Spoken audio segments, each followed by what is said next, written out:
Do you think StreamYard's just easy to use or something, Kerry? I do actually. Yeah, it I is. do We're think sponsored that. by them. You can use Mhm. them if you want. See Brogan.net/StreamYard. Make your own. Oh, so you know Chad Kroeger of Nickelback, right? Sure I do. found out he's a big Christmas guy. I did not know that. He's a Christmas guy. Oh, Super really? into Are it. you guys gonna do a white elephant gift exchange this year or something with Sir Mix-a-Lot? We might, but listen, I do know this. He loves to appear in nativity plays. So I guess in one he was a shepherd. He was the innkeeper in another. He's even played the backside of a donkey, but he's never made it as a wise man. Just the backside of the donkey. You're terrible. That's a I'm not crazy. I'm not gonna dignify that. I know you don't expect me to. Well, if you don't like that joke, wait till you hear this one.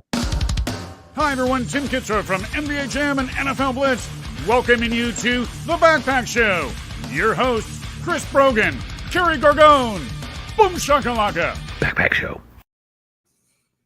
I had to notice in the opener you had a beard. In the opener you had a beard, and now you don't. Oh, yeah, there's no beard. What happened? I don't know. What happened? I don't know. Chloe Forbes Kinsland, Leslie, hello.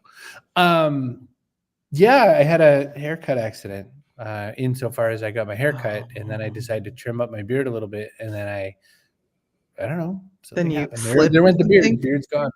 No beard. I think about it every day. I hold big, shaggy fistfuls of hair in my hand and think I could just. I used to. Cut your hair. I thought you meant my beard. That was weird. No, yeah. My hair. I used to think. I think it all the time. Like just shave it all off. Well, thankfully, we went searching for not only someone with a beard, but we went searching for. I'm kind of tired of just one-time #1 best-selling authors. I think we should probably up our game and get 2-time best-selling authors. What do you think? Yeah, 2-timers only. Yep, 2-time and up. That's it. 2-timers only. That's my new podcast. Oh, the world. Push that button. I'll push my button. Let's welcome to the stage Rob Hatch. Rob Hatch, ladies and gentlemen, people. 2-timer Rob Hatch. 2-timer Rob Hatch. Just leave your keys in the bowl and we'll get going. Fondue, anyone?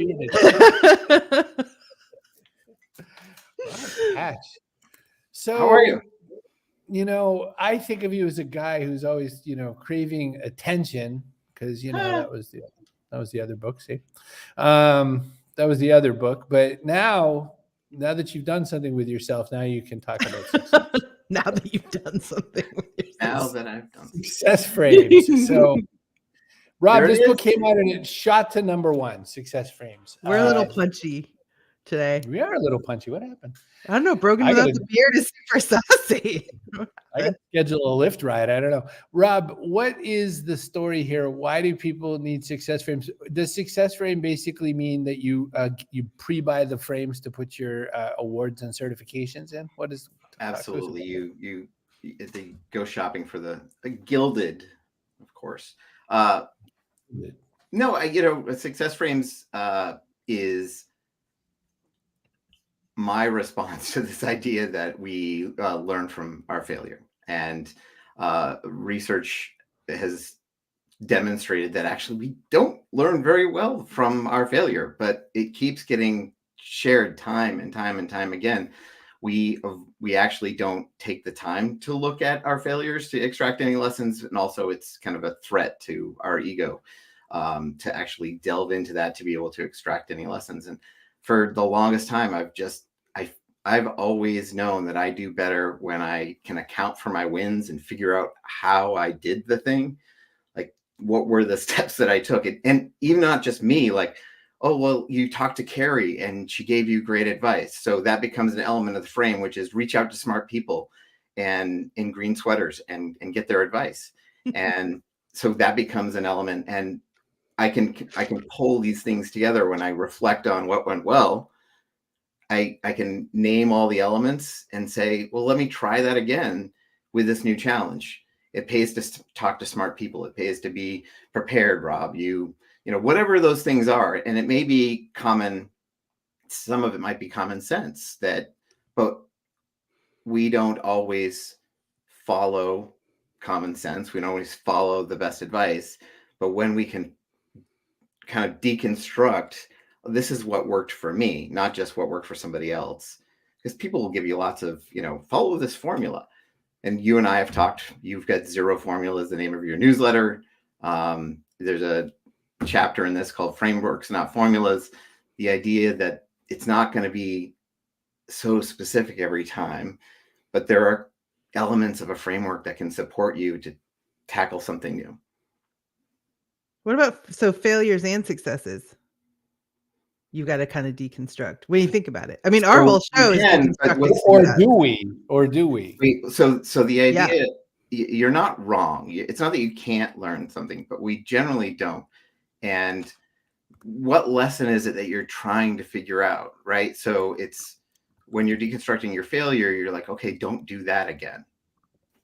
Well, not necessarily, right? You might identify where something went wrong, but the how to do it right, that is, you have to, you might have to learn how to do something right. So you go and so it can point you in the right direction, but it's really isn't going to tell you how to do something correctly the next time. Just some pieces. Tells you what not to. Right. Well, I read Annie Duke's Thinking in Bets recently, reread it, and I was really kind of taken with her pre-mortem, if you want to call it that, idea that before you undertake a project, you foresee success and then kind of work backwards to figure out what it's going to take to get there. But you also envision failure and think about what might happen to cause that, and then you can kind of plan against it. Now, that doesn't work for something like a global pandemic or like, sometimes stuff happens, right? Admittedly, if you launched a restaurant business before COVID, that doesn't mean. But anticipating failure is an example of constructing an element of your frame. Like, in order to make this successful, this challenge successful, I want to think about and prepare myself for what could go wrong, if that works for you. And again, it's what I generally like to do is encourage people to figure out what works for them. Like, I'm not telling anyone, do this and then do that and then do this. Generally, it's like, let me help you deconstruct not just what you did, but how you did it and why did that work for you, so that you can anchor yourself. You can reclaim some like locus of control and say, oh, I do know how to do this thing. I might need some help along the way, whatever, but the framework is going to be in place from what you did and what you've done well. Yeah, we've got to go back to that frames, not formulas kind of a thing, because we went right past that because you're expecting people to all read the book. That's a guarantee; they're going to read the book. So, but we have to explain it out because my guess is, and then you fix this. My guess is that what you're saying when you say that is that a lot of times we say, I did exactly this, then this, then this, and this is how it works. And then, of course, they're going to smash into a wall because that's a formula.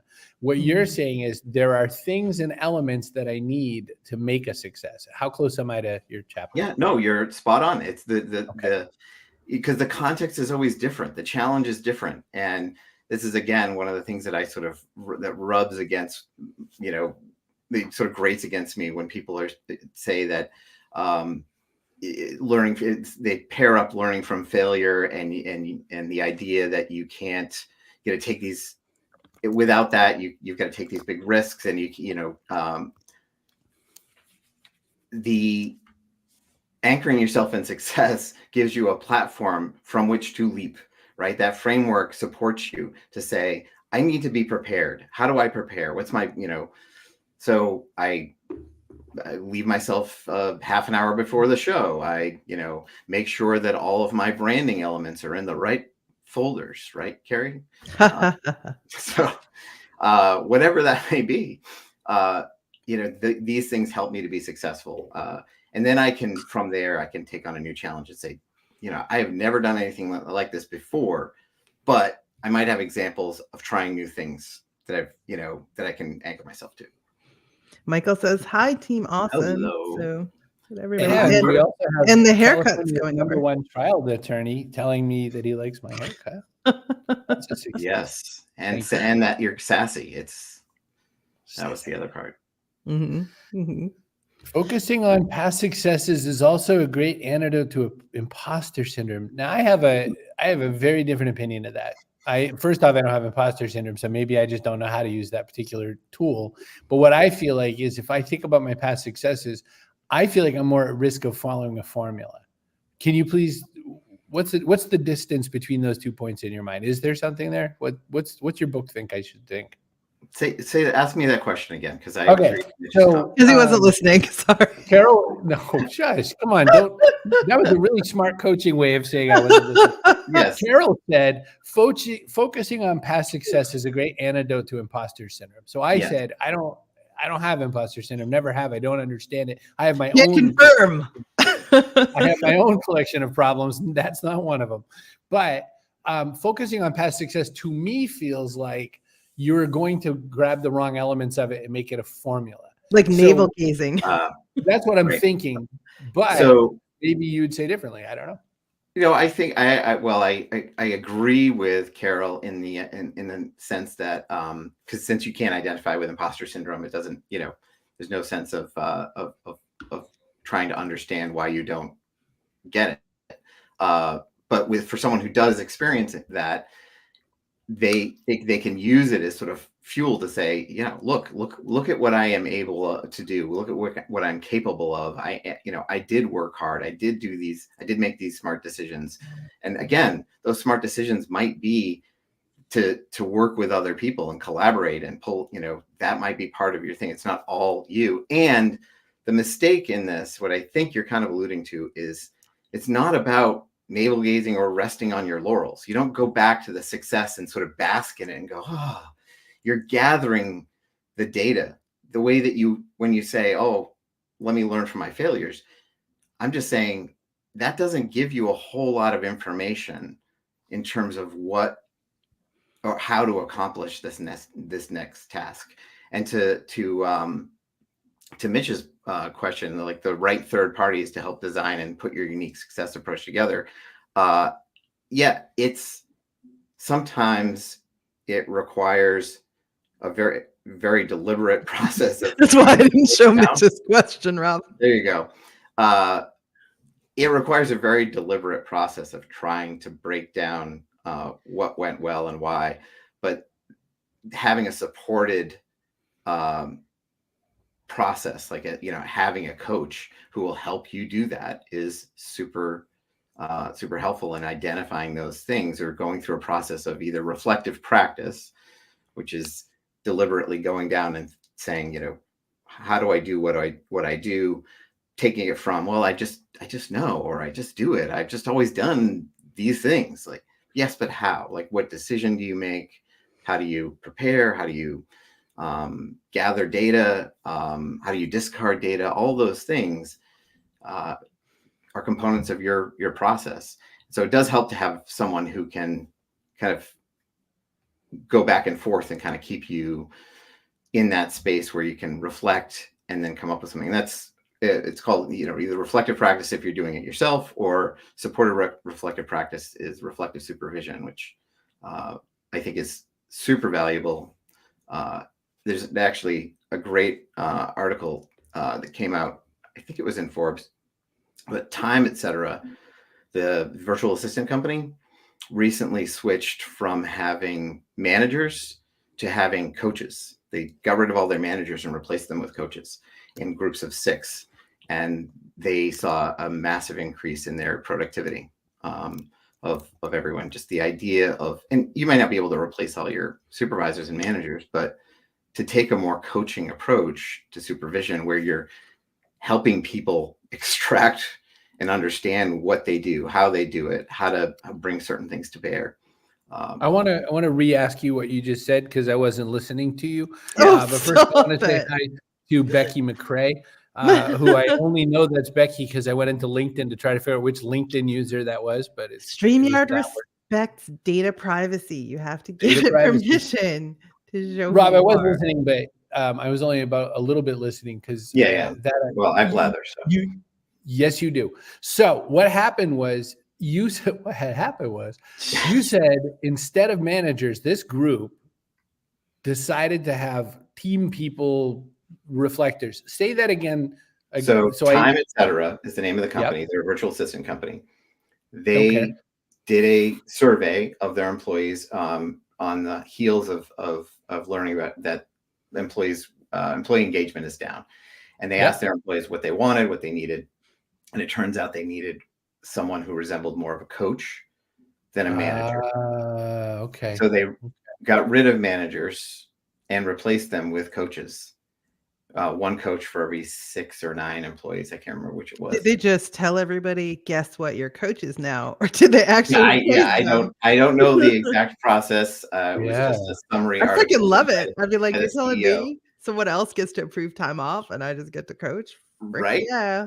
Yeah. Do it. So again, like you may not be able to do the full swap, but to train managers to be more coach-like in their interactions and to kind of tease out, those elements and help people being more engaged in their work and more reflective in their process and practice. I mean, reflective practice has been around for eons, but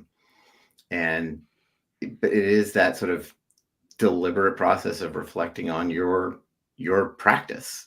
Eons. Gen Z kids think that people over the age of 20 are ancient. So eons to them true. could mean like 3 days. I thought Eon is that guy that wrecked Twitter, but what do I know? Isn't Eon the really depressed blue donkey from Winnie the Pooh? Yes, that could be. Totally. Carol asked a question. How does data, work out in your approach? Do you do data? My answer is nope. So I borrowed studies. I mean, meaning I cite some studies in the book, but I don't personally, I'm not gathering data other than through my own process of reflection and going, oh, that went well. Why did it go well? What did I do to affect that?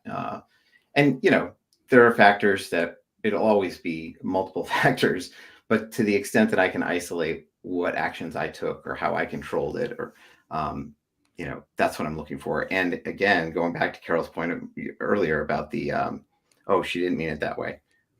So you can correct me, and we'll try again. But going back to your earlier point, which now I've lost it because I saw your other comment. So anyway, whenever you come back to it, we'll just read the book, Carol. Read the book. Damn it. I think to study their successes to figure out what drove them. So reflective practice is when you break down the actions of what went well. So I take anything, take getting a job. Like, how did you get a job? That last time you got a job, it was really tricky. You were in a tricky spot, but you managed to do that. How did you do that? And a lot of people will say, well, I just applied. Like, no, like talk to me about how you prepared your resume. How did you do that? Did you talk to anyone? Did anyone review it for you? Did you reach out to your network? Did you just, did you get it through a normal process, or did you actually have some conversations with friends who kind of recommended you and put you in that position? So when you can look and break down all the little steps of how you got the job last time, we can take that and say, great. So what of those elements can we maybe use in this new context for this next time around of getting a job? Or, whatever the success is, we can extrapolate.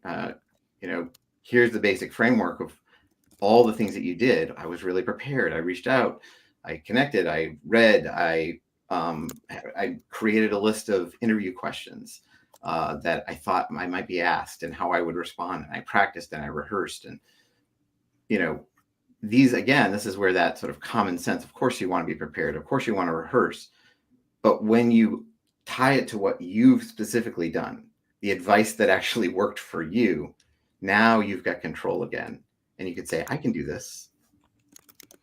So I would be remiss if I did not point out that there are some gift-giving occasions coming up. Who is this book for? Like, who in my network should I think of would be a perfect recipient for this? I mean, last night was first night of Hanukkah, so I mean, it is gift season. So we've already. missed it. This is true. Let's go. We can get 7 more nights, extra days. Yeah, we do have 7 more crazy nights. So, honestly, I think it's really targeted towards managers and people in leadership positions who are supervising others. One, to help them understand themselves and how they do what they do, but also how they might also support the people that they're supervising. One of the things that I talk about is that success is actually more inclusive. That when people are joining an organization, if you were to ask the question, what do you need to be successful in this role? What helps you to do your best work? Because we want to give you whatever that is. Now, it doesn't matter. I've done some work doing presentations on neurodivergence. And I thought you said nerd virgins. I was like, neurodivergence. What? Yes. That's what I heard. Neurodivergence.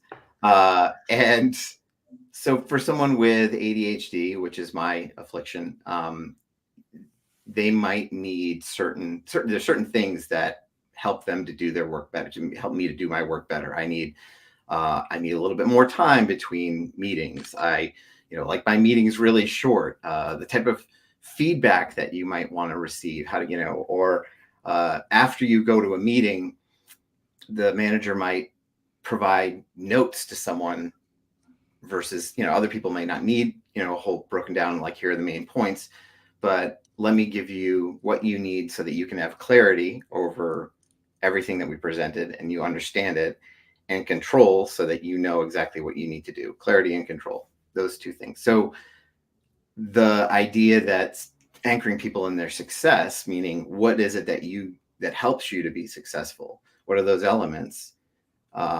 If you ask that question and you anchor people in their success, you are creating an environment where more people can thrive. First of all, Alan says, excited to see Rob Hatch on the Backpack Show. Feels like the band is back together. Alan Jackson. Can we take a minute to appreciate that profile photo and the background? Nice. The blur like back. It's very professional looking. Good looking. He's either landing a plane or he's an anchor on CNN. I can't remember which one. With all those monitors, can't be landing a plane. They're all just like behind you. You want the monitors in front of you. Oh, that's all weather, traffic patterns, air traffic. Nice. He's an air traffic controller.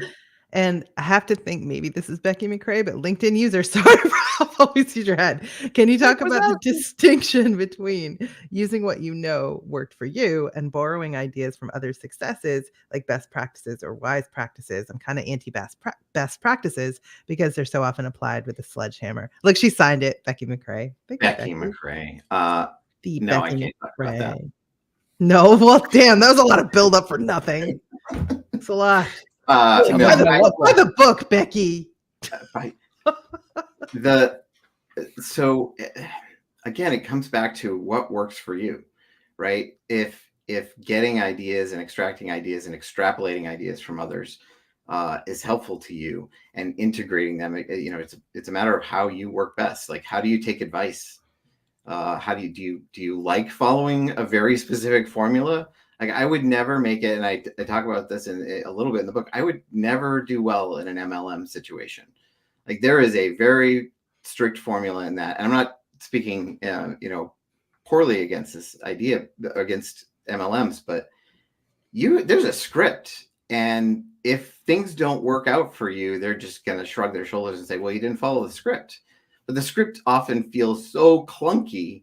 Like you've all been in front of someone who, has fumbled in those early stages of trying to make it feel normal, and they've gathered all their friends together in their living room, and it's sometimes it's. I hate that. You're just right. Like, I thought we were just gonna hang out and maybe have some cookies and watch some TV.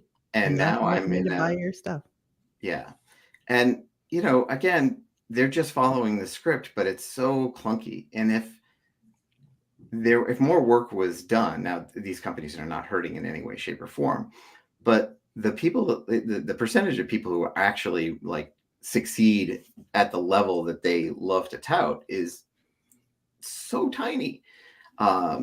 And there are more people who lose money on this proposition by buying all the stuff and never doing it. And I think part of that is because the formula is so rigid that if they were supported to figure out how to make it their own, like how we got to hit these things, we got to sell, you've got to be talking to people, but how can we help you construct your script in a way that works for you? I got to make you big for a second, Rob. Ooh, I am. Mitch had another thing, and I'm trying not to cover everything at the top of your head. Mitch Jackson, hey Rob, what was the biggest unexpected thing that you came across or learned during your research or while writing the book? Maybe something we don't normally think about when it comes to learning or success. Finding it's going to sound so weird, but actually seeing the data, seeing the research that showed that we don't actually learn from our failures. And there was a study that was done. I'll try to summarize it really quickly, but basically they gave people a test, and it was two answers, one of two answers, yes or no, one right one and one wrong one. And the questions didn't require a whole lot of knowledge. It was like, what's the favorite music among Gen Z? Is it country music or is it rap music? And so you're guessing, right? You don't have to have any prior knowledge necessarily, but you might get it right, you might get it wrong. So really simple questions like that. They asked people. There was a group of people who were given the failure feedback, kind of like, these are the questions that you got wrong. And of course, now that you know the wrong answer, because there were only two, you know what the right answer is. And these people were given the test again, and saw zero improvement. Whereas the success feedback was shown to, they actually improved when they were like, here are all the answers that you got right. Now they know the answers that they got wrong as well. And they showed improvement in those tests. And they even isolated, they tried to remove ego threat, which is that, we don't like to look at our failures. It hurts. They did find that we can learn from other people's failures, but not our own. I'll bet Rob, that's a lot of fun. I have a question for you, Rob. Before recently, America's own Bill Belichick was considered one of the best coaches in the entire NFL. Now they're thinking, well, maybe we're done with him. So, I know you're a Sports Center guy. In the heyday of Bill Belichick, the answer was always watch the tape, watch the tape, watch the tape. Are you going to go back and watch this interview? Is that part of Success Frame? Is there a benefit to going back and seeing how you feel you did in this interview? There is in general. It's not part of my process. It's not, and it's not generally part of my process unless I am saying, wow, I really want to make sure that I prepare in a different way. Like I want to, that felt really good, like a good interview, or I want to go in and identify what went well and why it went well. And so, I might, if that were what I'm trying to extract. And again, if there's failures in it or things that I didn't do wrong, the how to fix it isn't, how to fix that failure in it isn't embedded in the mistake. It's, oh, you didn't go through your normal process of, whatever you normally do when you get ready for a show. There was just you missed that opportunity. So it points out again. So I'm learning what, but I'm not learning how. My how to prepare better next time comes from figuring out. I never used to listen to my interviews that I conducted when I was first podcasting, but then I did my own editing. And so I was forced to. I never went to say, oh, I'm just going to listen to my interview. But while I was editing, I had to. And it was like by osmosis. I learned a lot about coverage. Are you suggesting that I do, Chris? Because what? That's a whole other story. No, I was curious. We are here to sell some books, Christopher and Robert. I have no stake in it, by the way. I don't get $5 if anybody buys the book. I do. Well, no, I didn't write up a link. I didn't make me a link. Your link. Rob will make more money in the link. I just think Rob does good work and you could benefit from it. So absolutely. And I think there's such great value here. I think there's a lot to pick up. I think that I really, this is the kind of, when you and I, we've worked together for so many years, I think that there's just so many times we've had the situation where the person would come back to a problem. They would bring us the same problem multiple times over multiple months, sometimes spans of years. And I think that when you go through a book like Success Frames, you get a chance to really think about that and kind of guide a different path if you would like to. So, hey, one more comment before we get out of here, because our LinkedIn user Chris made me do all our own editing for our first podcast. And wow, did that teach me to reflect on how much I didn't like editing. No kidding. Hey, listen, I'm not saying that I sat there and enjoyed it. I'm just saying that I learned from it. If we can learn from other people's failure, but not our own, I wonder why that's the case. Because other people's failure makes you feel all right. There's no personal, you're not personally invested. You're not responsible. Yeah. You're spot on. It's the removal of ego threat that allows that.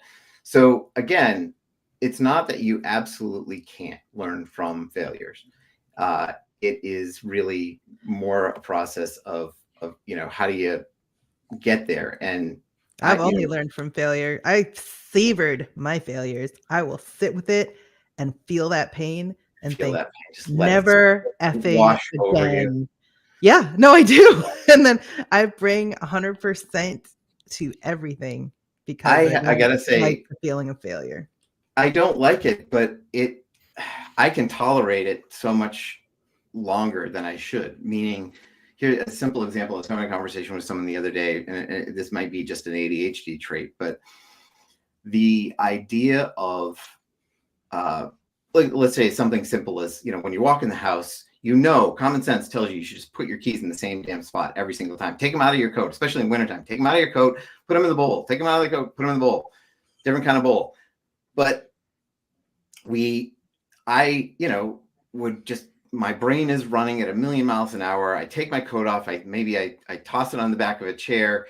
But the next time I'm going out, I don't know where they are and I can't find them. I could go through that cycle time and time and time again, and it will never be painful enough to fix the problem. If I start, though, saying getting it right, and that feeling of getting it right, like, oh my gosh, this feels so good to be in a rush, and boom, boom, everything is right there. That will cement everything. The success makes me want to do it over and over and over again. That felt great. Let me do that again. It's one of those, why Chris has joked for years about the fact that I have the same damn breakfast every morning, walking downstairs and in my kitchen and having everything prepared. There's nothing like that feeling. I don't have to think. I just eat my breakfast. I know, right? It only takes a second to open a Hostess cupcake. You're not going to make an omelet. Exactly. All right. I'm interrupting you. Maybe 2 seconds. I got to go. I got to do some stuff. I got to get in the lift. Listen to my person of the day. Thank three you so of you. much. Becky, Mitch, and Carol. Three people of the day? Three people of the day. Three apples.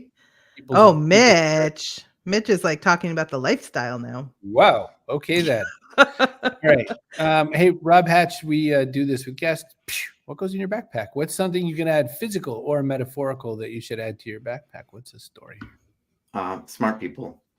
That's it. Smart people. I love, I just appreciate so much the access that I get to have to smart, interesting, thoughtful people. And, yes, you LinkedIn user are one of those smart, thoughtful people that I appreciate. That's so true. None of this, none of what we do is self-made, self-done. We have to rely on others. And so, yeah. Thank goodness for smart people. Now go get you this book because the holidays are here and you've got someone who needs it. Thanks for having me. Yeah, of course. Chuanica number 2. Hey, look at this. This is a little preview. Wow, I love it. Next. Yeah. Now I don't recognize you without the beard. Wait. Better grow my way back into that beard. What's your quote, Rob? No, that's it.